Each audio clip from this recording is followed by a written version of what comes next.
Shalom para wanita Allah yang luar biasa.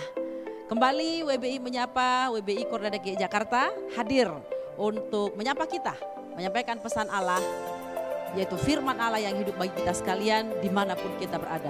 Mari kita tundukkan kepala, kita berdoa terlebih dahulu. Bapa, kami mengucap syukur, kami semua anak-anak perempuan-Mu dimanapun kami berada. Engkau hadir menjumpai kami dengan firman-Mu yang sampaikan sebentar. Biarlah Engkau mengurapi pikiran, hati kami, tubuh jiwa roh kami, supaya firman ini memperoleh tempat dalam hidup kami, tertanam, bertumbuh dan berbuah. Tuhan dipermuliakan. Demi nama Tuhan Yesus kami sudah berdoa. Haleluya, amin. Para wanita Allah yang luar biasa, anak-anak perempuan Bapa, hari ini saya mau menyampaikan firman Tuhan dengan tema wanita yang bertanggung jawab. Wanita yang bertanggung jawab. Pembacaan kita terambil dari Kejadian 2 ayat 18 dan ayat 22. Saya bacakan firman Tuhan ini. Tuhan Allah berfirman, tidak baik kalau manusia itu seorang diri saja. Aku akan menjadikan penolong baginya yang sepadan dengan dia. Ayat 22. Dan dari rusuk yang diambil Tuhan Allah dari manusia itu, dibangunnyalah seorang perempuan, lalu dibawanya kepada manusia itu. Para wanita Allah yang luar biasa, wanita yang bertanggung jawab. Ada 3 ciri atau 3 hal yang harus kita hidupi kalau kita mau disebut sebagai wanita yang bertanggung jawab. Yang pertama, wanita yang bertanggung jawab adalah wanita yang menghidupi perannya. Wanita yang menghidupi perannya. Perhatikan baik tadi di ayat yang ke-18. Firman Tuhan berkata, aku akan menjadikan seorang penolong baginya. Jadi peran setiap wanita tanpa terkecuali secara khusus anak-anak Tuhan adalah sebagai penolong. Para wanita Allah yang luar biasa, dalam Alkitab saya menemukan kata penolong hanya digunakan untuk 2 pribadi. Yang pertama adalah Roh Kudus sebagai penolong. Yang kedua, perempuan atau wanita sebagai penolong. Betapa luar biasanya Tuhan memberikan hak ini kepada kita. Karena itu mari kita belajar bahwa peran kita ada di dunia ini jelas, yaitu sebagai penolong. Nah, untuk menjadi seorang penolong, maka kita tentunya harus punya kekuatan, bukan hanya berupa secara fisikly, tapi juga kekuatan batin, kekuatan mental, kekuatan hati, kekuatan roh, supaya kita bisa menolong orang-orang yang ada di sekitar kita. Para wanita Allah yang diberkati Tuhan, seorang penolong, maka di dalam dirinya dia harus mengembangkan sifat rajin. Tidak mungkin seorang pemalas bisa menolong orang lain.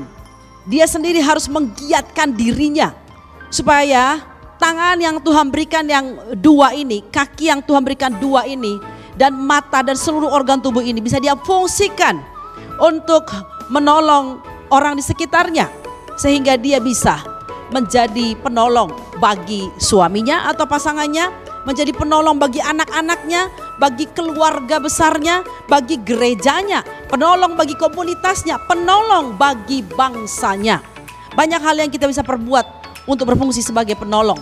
Meskipun mungkin kita berkata, saya gak bisa menolong orang lain dengan uang saya karena saya bukan orang kaya. Menjadi penolong tidak perlu harus jadi kaya dulu. Kita bisa menolong orang lain dengan doa kita, dengan perhatian kita, dengan tenaga kita, dengan apapun yang kita bisa lakukan.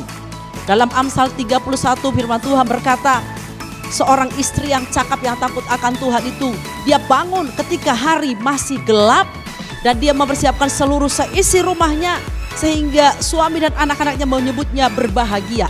Ini adalah ciri wanita yang memerankan fungsinya sebagai penolong, bahwa dia seorang yang bertanggung jawab.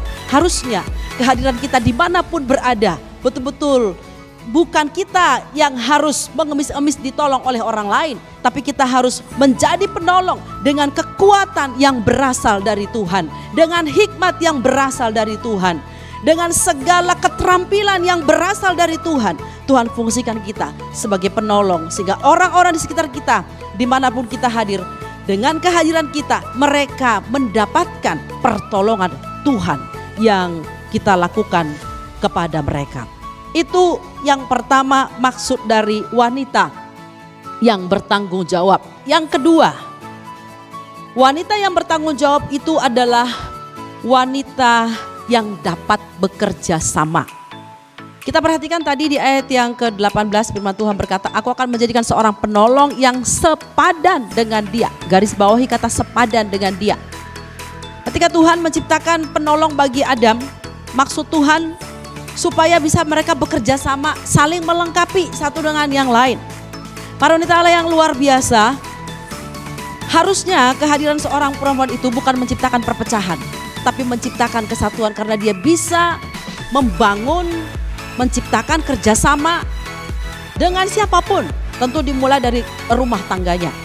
Kalau dia bisa bekerja sama dengan suaminya dalam hal membangun iman keluarga itu, membangun mesbah keluarga, bekerja sama untuk mensejahterakan kehidupan anak-anaknya, bekerja sama bagaimana supaya keluarga ini menjadi berkat bagi orang lain, bekerja sama untuk menolong suaminya dalam hal menata atau membantu keuangan. Sehingga dengan spirit kerjasamanya itu, dia betul-betul menjadi penolong yang bertanggung jawab bagi suaminya.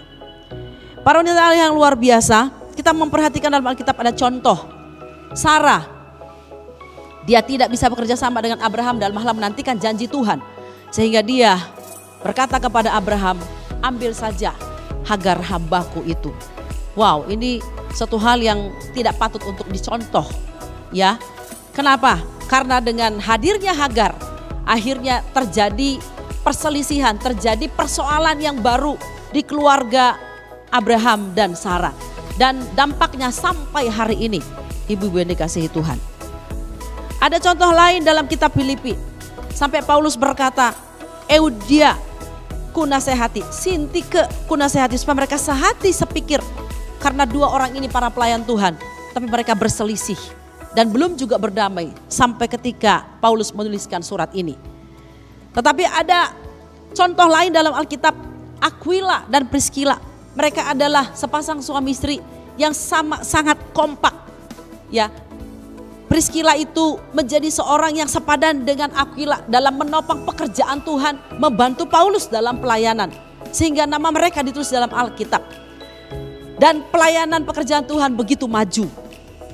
Para wanita Allah yang luar biasa, kehadiran seorang perempuan, seorang wanita ilahi harusnya menciptakan spirit, membangun kerjasama sehingga ada kerukunan, ada kesatuan dan banyak perkara-perkara besar yang kita bisa kerjakan. Jangan kehadiran kita menjadi pemecah karena mulut kita atau karena perilaku kita.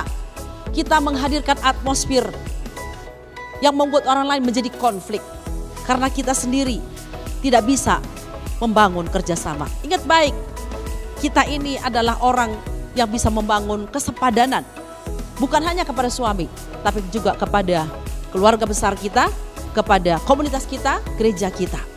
Itu yang kedua. Yang ketiga, wanita yang bertanggung jawab itu adalah wanita yang menjadi berkat. Wanita yang menjadi berkat. Tadi kita menemukan di dalam pasal yang kedua ini, bahwa ayat 18 firman Tuhan berkata, Tuhan Allah berfirman, tidak baik kalau manusia itu seorang diri saja. Aku akan menjadikan penolong baginya yang sepadan dengan dia. Tidak baik. Jadi kehadiran seorang wanita, kehadiran seorang perempuan itu harusnya mendatangkan kebaikan. Dimanapun seorang wanita hadir, dia harus menciptakan dan mengimpartasikan kebaikan karena untuk itulah dia diciptakan. Wanita yang menjadi berkat adalah wanita yang mendatangkan kebaikan. Para wanita Allah yang luar biasa, yang diberkati Tuhan. Kebaikan bicara mengenai karakter. Kita tidak bisa melahirkan perkataan yang baik, perbuatan yang baik, kalau karakter kita sendiri buruk. Kalau pikiran kita sendiri buruk. Nah karena itu sebelum kita berbuat kebaikan, menghadirkan kebaikan, menciptakan kebaikan dimanapun kita hadir, diri kita sendiri dulu harus menjadi orang yang baik. Benahi dulu karakter kita, miliki dulu hati yang baik, hati yang dipenuhi Kristus dan firman-Nya. Miliki dulu perilaku yang baik. Miliki perkataan-perkataan yang baik. Supaya suami kita juga yang tadinya kurang baik atau tidak baik sama sekali. Tapi karena kita datang sebagai seorang wanita ilahi yang mendatangkan kebaikan, suami kita menjadi baik. Jadi kalau suami-suami belum pada baik, jangan-jangan gara-gara istrinya ini. Mari kita belajar menjadi seorang istri yang menjadikan suami kita menjadi baik, sehingga namanya pun menjadi baik gara-gara istrinya baik. Berapa banyak suami-suami dicela orang jadi buruk karena kelakuan istrinya. Anak-anaknya menjadi baik karena melihat mamanya baik. Menantunya jadi baik karena melihat mertuanya baik. Atau mertuanya jadi baik karena melihat menantunya baik. Murid-murid jadi baik karena melihat seorang perempuan guru Kristen itu baik. Jadi dimanapun harusnya seorang wanita Allah hadir, dia menghadirkan kebaikan dan hidupnya menjadi berkat. Bagaimana kita menjadi berkat? Ya kita harus menjadi orang yang baik. Wanita Allah yang luar biasa. Marilah kita belajar menjadi seorang wanita yang bertanggung jawab. Dengan cara yang pertama tadi adalah menghidupi peran kita sebagai seorang penolong. Yang kedua, kita dapat bekerja sama. Dan yang ketiga, kita menjadi berkat dengan cara marilah kita menjadi orang-orang yang baik. Kehadiran kita membawa kebaikan, mendatangkan kebaikan dimanapun kita hadir. Amin untuk firman Tuhan. Mari kita berdoa. Bapa, terima kasih untuk firman-Mu, meteraikan dalam hati setiap anak-anak perempuan-Mu. Jadikan kami semua menjadi wanita yang bertanggung jawab. Dengan cara kami memerankan hidup kami ini. Menghidupi peran kami sebagai seorang penolong. Dan kami semua menjadi orang-orang yang dapat bekerja sama dimanapun Tuhan menempatkan kami. Dan kami semua menjadi berkat sehingga hidup ini betul-betul berdampak bagi semua orang. Demi nama Tuhan Yesus kami berdoa dan bersyukur. Wanita yang diberkati Allah, katakan bersama dengan saya, amin. Tuhan Yesus memberkati.